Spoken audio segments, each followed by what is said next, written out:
Pues ya les dije, ¿verdad? Que no voy a compartir pantalla, sino que solamente vamos a trabajar estos 3 lunes las cartas de Pablo directamente para reforzar lo que están ustedes diciendo, que a veces la información de la introducción de la Biblia depende de la Biblia que sea. Entonces, los datos, los más fehacientes son los de la Jerusalén, porque es una Biblia de estudio. También la del pueblo de Dios está bastante bien. Y las demás, pues, no es que sean mal, pero a veces esta información, como no son tanto para estudios, sino a veces son pastorales, a veces para jóvenes, y casi nunca se pone que se lean las introducciones. El objetivo de esto es poner las cartas en contexto. Ya hemos dicho en las sesiones anteriores de que pues hay que ubicar a Jesús y su mensaje y darse cuenta que estas cartas llegan a comunidades y a comunidades griegas, pues básicamente 20 años, 25 años después de la muerte y resurrección de Jesús. Eso hay que tomar en cuenta porque es una generación más. Y aunque en Hechos de los Apóstoles vimos que Pablo tiene cierto acercamiento con Pedro, Santiago y Juan, y conoce un poco la comunidad madre de Jerusalén, pero hay que tomar en cuenta esos contextos. Uno, por el literalismo, o sea, no podemos dar una interpretación fundamental ahí en el texto, por lo que estamos diciendo. Luego, entender que Jesús da un mensaje, que su buena noticia es él mismo, es lo que hace y lo que dice. Y vamos 20 años, 25 años después, a Pablo, un fariseo ciertamente judío, que forma comunidades este elemento es muy importante, a partir del encuentro con el resucitado. Quiere decir que el mensaje que lleva Pablo, el evangelio que lleva Pablo, no es especulativo, no es de ideas, no es filosofía, no es pensamiento. Él tuvo una experiencia que cambió su vida y ese fue el encuentro con el resucitado. Entonces, a partir de ese encuentro, toda su vida da vueltas, todas sus estructuras mentales, sociales, culturales. Y entonces, tomando en cuenta su carácter apasionado, pues así como lo vemos al principio, apasionado, persiguiendo al cristianismo por ser una secta que afectaba, según él, las raíces judías, pues entonces vemos ahora a un Pablo apasionado por el Señor, con esa experiencia de esperanza de la resurrección. Entonces, vemos que en su primer viaje no puede escribir cartas, pues que claramente es su primer viaje. Entonces, él forma comunidades. Pero como vimos en Hechos de los Apóstoles, hay circunstancias por las que él no termina la formación. Entonces, aquí es donde van surgiendo las cartas, ¿verdad? Que se van desarrollando. Entonces, para empezar ya en el tema, vamos a empezar con la carta a los tesalonicenses, la primera, ¿verdad? Y entonces, ahí es donde ustedes van a ir viendo su cuadro, si está de acuerdo con los datos que yo le voy dando o los parámetros son diferentes. Y vemos que San Pablo fundó la iglesia tesalónica hacia el verano del año 50.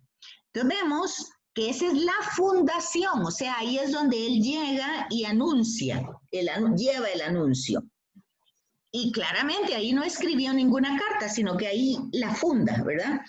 Estamos hablando 20 años después de la muerte y la resurrección de Jesús, poniendo este acontecimiento en el año 30. ¿Verdad? Cuando Jesús más o menos tendría 37, entre los 37 y los 40, no 33 como se ha dicho otras veces, ¿verdad? Por lo que ya habíamos visto anteriormente. Entonces, el libro, ya en el libro de los Hechos, nosotros vimos cierta historia ahí que Lucas un poco trata de hilar, y lo que nos dimos cuenta que siempre que Pablo llegaba a un lugar, se dirigía en primer momento a las sinagogas para referirse de Jesús, el verdadero Mesías, que las que era lo que él decía en el anuncio querigmático, pues que todo lo que los profetas habían anunciado de él en el Antiguo Testamento se había cumplido con Jesús. Y entonces él se dirige primeramente a los judíos presentes, ¿verdad? Para que ellos pues conozcan esta buena noticia.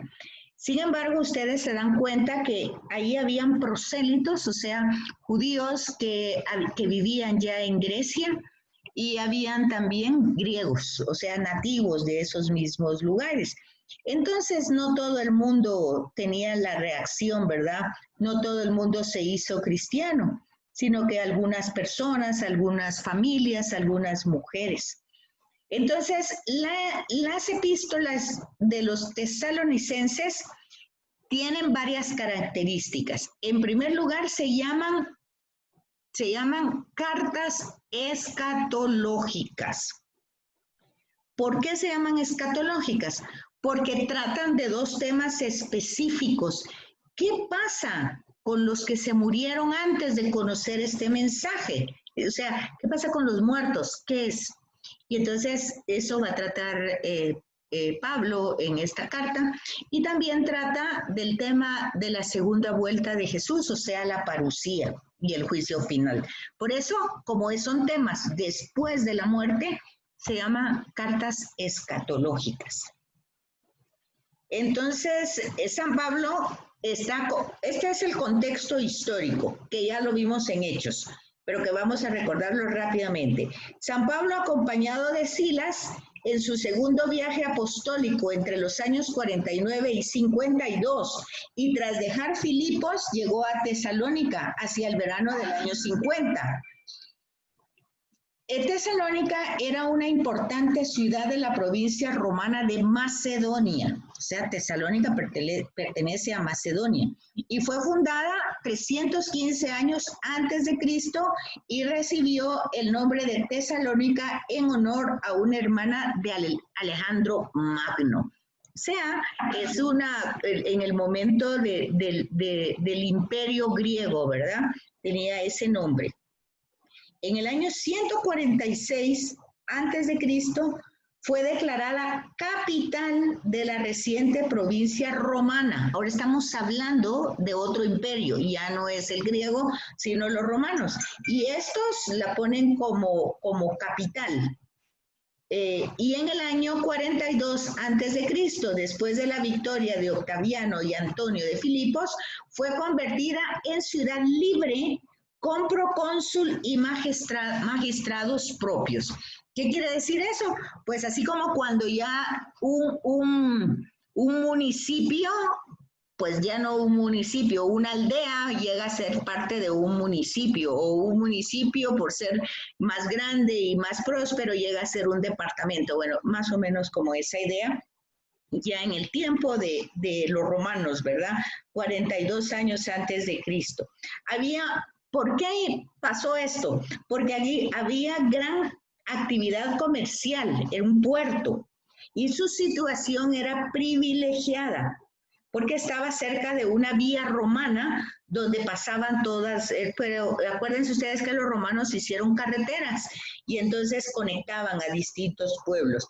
Y el hecho de ser un lugar de tránsito entre Tracia y Acadia había atraído a una numerosa población en busca de trabajo. Vean ustedes que desde siempre la gente migra para buscar trabajo y una forma de vida. Eso está en la naturaleza humana. Y entonces, entre ellos habían pues colonias judías. ¿Por qué habían colonias judías? Porque esta es la historia que está contada en los Macabeos.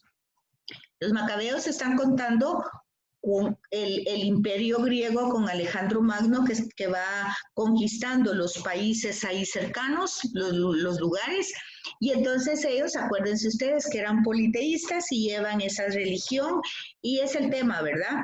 De que quieren que los judíos, pues también Grecia conquistó Palestina, y entonces muchos se fueron a la parte de Grecia, otros se quedaron en Palestina. El hecho es que se les pedía y se les exigía que ellos también adoraran, no es que no quisieran que adoraran a Yahvé, sino además de Yahvé, a otros más. Entonces, ese es más o menos el contexto histórico y cronológico de esa carta. Ahora, ¿por qué la escribió Pablo? Resulta que en Hechos vimos de que cuando Pablo llega a Tesalónica, empieza su formación cristiana aquellas personas. Pero resulta que hubo un problema con los judíos, ¿verdad? Casi siempre fue eso, que como él va a las sinagogas y entonces reaccionan, no aceptan el mensaje o se dan cuenta de que él está afectando los intereses de cada uno, pues entonces ahí él tiene que salir huyendo, ¿verdad? Y entonces él no había terminado, o sea, había dado el anuncio carismático y que vimos anteriormente, que Jesús era el Mesías, que había sido muerto, lo habían matado, que había pasado haciendo el bien, que Dios lo resucitó y que era el Mesías esperado por los judíos y que había sido anunciado por los profetas. Fíjense una cosa muy importante en este mensaje que se lleva. Nadie, mucho menos los griegos, hubieran aceptado un mensaje así como que vengo a hablarles de un muerto que en nuestra mentalidad sigue vivo porque su mensaje era muy bueno y ahora se sigue desarrollando ese mensaje y yo transmito esa información como buena noticia. Nadie lo creería ni en aquel tiempo, ni nadie hubiera formado comunidades en ese tiempo. O sea, el hecho de la resurrección era un hecho. No algo así como hoy, que Pedro Infante vive, que Elvis Presley vive, porque su legado vive. No es que vive a fuerza de que se conserva en la mente, o las películas, o los libros, o el mensaje, no. Es una forma de vida difícil de explicar, difícil de creer también, pero que esa es la base del cristianismo y eso es lo que predica Pablo. Entonces, ante esas situaciones difíciles, ¿verdad? Se iniciaba pues persecuciones. Y por eso él tiene que ir sin haber concluido la formación. Esa es otra cosa importante, ¿verdad? Que primero va el anuncio que tiene que impactar de alguna manera. Claramente hemos visto, no le impacta a todo el pueblo, es un grupo pequeño, algunos, otros no. Pero los que se impactan, los que les impacta la persona y el mensaje de Jesús, estos quieren formarse. Y entonces esa es la catequesis que Pablo no concluye, ¿verdad? Y entonces por eso desde Atenas envía a Timoteo para confirmar la fe, es decir, para seguir, ya que no está ahí con ellos, él utiliza esta herramienta de la escritura y de la carta para confirmar la fe y para tener noticias, para no es, por eso van a encontrar ustedes muchas veces en las cartas de Pablo que dice, hijos míos, o sea, como un padre que no va a dejar abandonados a estos que son nuevos en la fe. En Atenas se dirige a Corinto, donde se reúne con Timoteo, que le da la alegre noticia de la perseverancia de los tesalonicenses, que perseveran en la fe y en la caridad, a pesar de las dificultades de los conciudadanos que no cesan de intrigas y persecuciones. Vean entonces que desde el principio, desde que el mensaje es anunciado por la persona de Jesús, tenemos esas reacciones, intrigas, persecuciones, no aceptación por una sola cosa, ¿verdad? De que el mensaje afecta intereses de las personas, afecta intereses reales, concretos, básicamente económicos, ¿verdad? Entonces, aquí es cuando ustedes tienen que ir formando un criterio de cómo se va desarrollando la doctrina. Por ejemplo, vamos a ver en las cartas de Pablo el tema de la idolatría. Por ejemplo, en la segunda carta de los tesalonicenses, la problemática va a ser si se puede comer la carne que se ha ofrecido a los ídolos. Aquí solo quisiera que recordaran un poco el tema del Papa Francisco con la Pachamama y las personas diciendo, ay, se le dio un culto a un ídolo. A esa situación el Papa contesta de esta forma. Dice, bueno, darle un culto es dar la vida. Y claramente todo el mundo sabe a quién le está dando la vida el Papa Francisco, cuál es su mensaje, cuál es su predicación. Así es que algunos llegaran a danzar por esa figurita, que puede ser muy importante en el Brasil, pero en el Vaticano no tenía ninguna relevancia. Lo triste del caso es que a veces, pues ese tema de la intriga, de la persecución, del poner en mal, pero ahí es donde el cristiano debe tener un criterio, ¿verdad? Y también le informan de cuestiones que inquietan, lo que ya decíamos, la suerte de los difuntos y cuándo va a venir el Señor. Y el tema es que como viven en un lugar bastante bueno, ¿verdad? De comercio, pues muchos de ellos ya no quieren trabajar, ¿verdad? El apóstol le escribe la primera carta con el fin de completar esa formación. Esta epístola la envía enseguida por medio de Timoteo y les tranquiliza sobre la condición de los que ya han muerto en la fe del Señor. Sin embargo, algunos de ellos no entendieron bien su enseñanza y pensaron que la parucía, o sea, la vuelta del Señor, sería inminente. Yo creo que incluso Pablo, porque en esta carta pareciera que él mismo espera la segunda venida del Señor en su momento histórico de él. Entonces, ya un tiempecito después, este tema va a motivar, el de la segunda venida, va a motivar a Pablo a escribir la segunda carta, ¿verdad? Entonces, aquí vamos ya con lo que ustedes tuvieron que haber encontrado en la introducción. ¿Dónde entonces, en qué lugar y en qué fecha se compuso esa carta? Entonces, Pablo escribió esa carta desde Corinto. Estaba en Corinto, Pablo, en su segundo viaje. La envía a través de Timoteo, quien le llevó las noticias. Y la hace más o menos, el parámetro es entre finales del año 50 y mediados del invierno del 50, o sea, el invierno, ya saben ustedes que está más o menos pues al final del año, ¿verdad? Y al principio la primavera del 51. En esas cartas uno tiene que buscar dos cosas, el aspecto teológico y el doctrinal. Hay que poner atención en el hecho, de que el teológico es la interpretación, cómo Pablo interpreta el mensaje de Jesús. Ese es punto número uno. Y la doctrina, hay que tomar muy en cuenta en las cartas de Pablo que Jesús... Perdón Betsy, creo que Kelly está esperando. Ah, no, ahí está Kelly, perdón.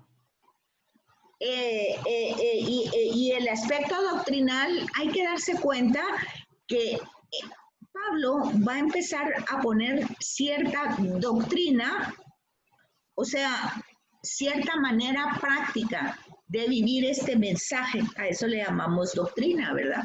Y esos dos aspectos tenemos que ver en cada carta. Eso porque yo creo que Miguel Ángel preguntaba, o no sé quién, uno de ustedes que me decía que claramente no le quedaba claro qué era lo que tenía que hacer en cada carta. Pues es esto, es el lugar, la fecha, la razón por la que se escribió la carta y el aspecto teológico y doctrinal de esa carta. Entonces, en esta carta, en la primera a los tesalonicenses, Pablo alude a las grandes verdades de la fe cristiana. ¿Cuáles son las verdades de la fe cristiana? Bueno, Jesús. ¿Quién es Jesús? es verdadero Dios y verdadero hombre, Jesucristo. O sea que está proclamando la divinidad de Jesús de Nazaret. Eso es bien importante, porque Jesús en ningún momento dijo en su evangelio, pues se identificó con eso. Él dijo básicamente que era el Hijo del Hombre.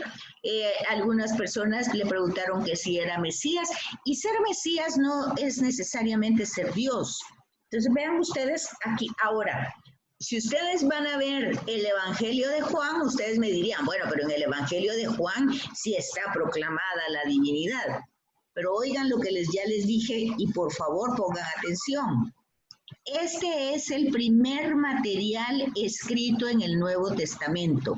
Quiere decir que cuando Pablo escribe esta carta, no hay nada escrito en el Nuevo Testamento, absolutamente nada. Esto es lo primerito que hay. O sea, tanto el Evangelio de Lucas, Hechos de los Apóstoles y Marcos, Mateo y Juan es mucho, mucho posterior.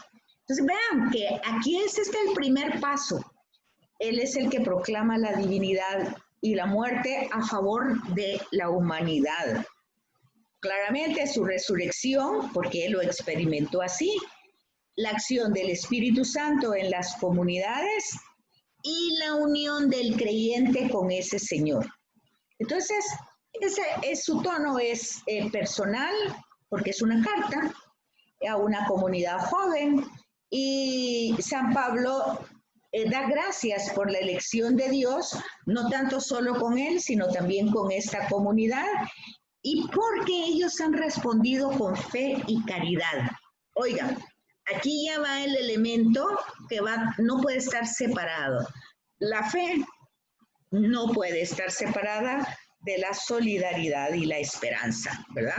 Entonces, esos son elementos importantes, sobre todo en un periodo de pandemia como el que vivimos, que nuestro mensaje sea más claro, más cierto, de un mensaje esperanzador. Porque por mucho que haya un virus que provoca la destrucción, la muerte, la confusión, la desesperanza, nuestro mensaje no es de positivismo, sino es de esperanza. Es decir, el Señor tiene control, Él es Dios, Él sabe humanamente, Él vivió con nosotros, conoce nuestras necesidades. No entra en este mensaje, en el de Jesús, no entra el tema de que nos va a castigar, como mucha gente dice, no, es que Dios ya se cansó y ahorita nos está castigando. Esto no entra aquí. Bueno, entonces después de dar gracias por esa fe, por esa caridad y esa esperanza, que des en cuenta que son las 3 virtudes teologales. Entonces, ¿en dónde empiezan a aparecer? Pues aquí, ya como doctrina. ¿Sí observan eso?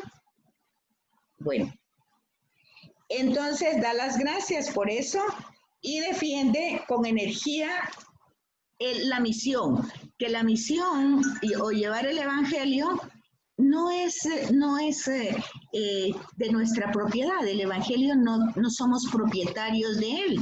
Por eso nosotros no podemos llevar ni nuestras opiniones, ni nuestras ideas, ni nuestras creencias. Nosotros debemos llevar el mensaje del Señor y eso es todo un honor hacerlo para Pablo y para quien entiende cómo es ese mensaje. Entonces, él no buscaba que con su predicación, no buscaba utilidad o provecho personal alguno. Eso es también muy importante, ¿verdad? Ni basaba su doctrina en el error o en el engaño o en el miedo, y menos trataba de imponerse, ¿verdad? Sino que desde los comienzos mismos de las comunidades, los discípulos de Cristo se afanaron por convertir a los hombres, porque el atractivo hacia la persona del Señor era muy grande. La gente iba en automático, no había por qué, así como que ir a misa, porque si no va es pecado. Eso no existía en las primeras comunidades. Acuérdense ustedes que el domingo es el primer día de la semana y por lo tanto para ellos era un día laboral, ellos tenían que trabajar. Por eso ustedes van a encontrar que ellos se reunían al final de la noche y en la madrugada para dar alabanza a Dios, y eso que después se iban a trabajar. Y eso no lo hacían forzado por nadie. sino que simple y sencillamente ellos estaban convencidos de quién era Jesús de Nazaret. Entonces, esa es la primera carta.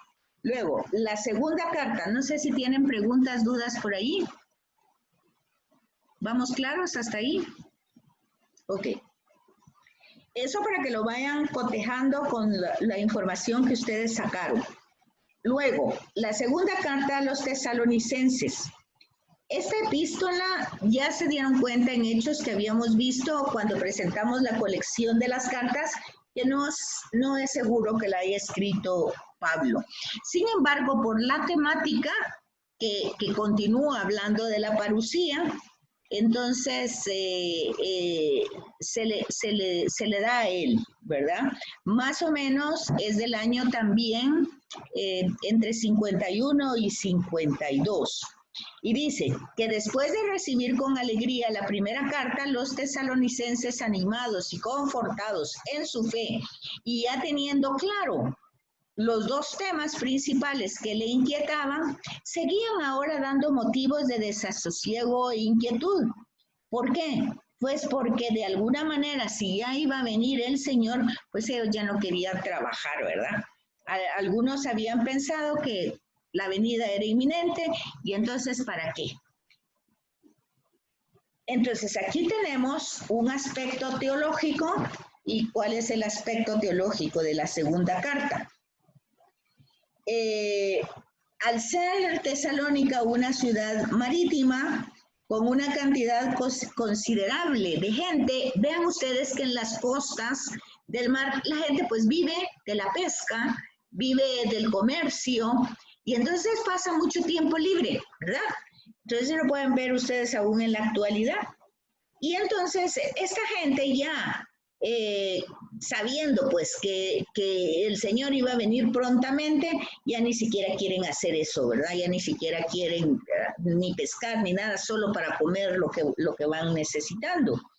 Y entonces, aparte de eso, pues entonces al tener tanto tiempo libre, sus comentarios eran banales, eran intrigas, eran problemas, ¿verdad? Y entonces ahí va desviándose la fe. Entonces, aquí Pablo, en esta carta, les dice que sigan perseverantes en la fe. Y aquí ya entra ya en temas doctrinales de la parusía. Dice que esta venida del Señor no es inminente, o sea, no va a pasar en este instante.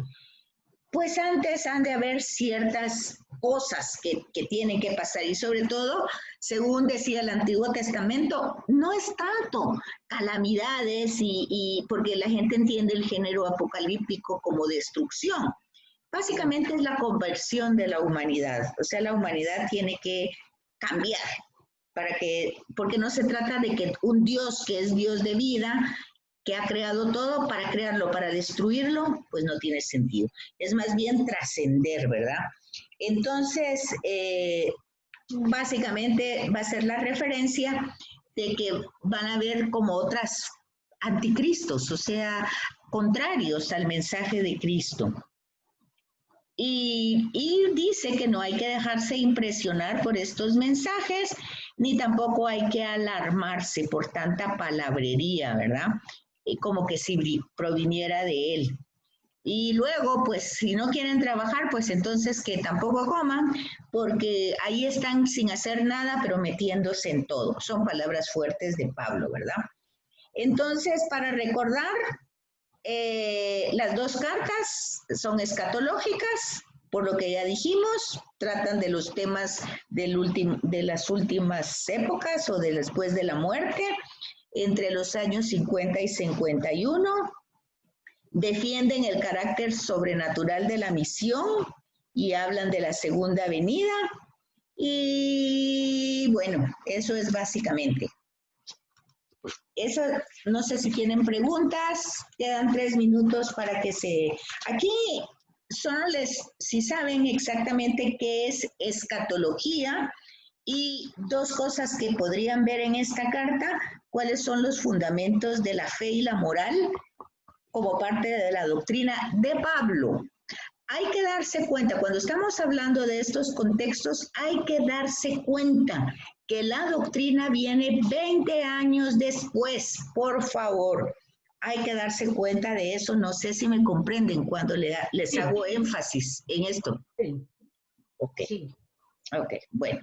Entonces, aquí hay varias palabras, por ejemplo, apostasías, que están en la carta, apoteosis, escatología, parusía.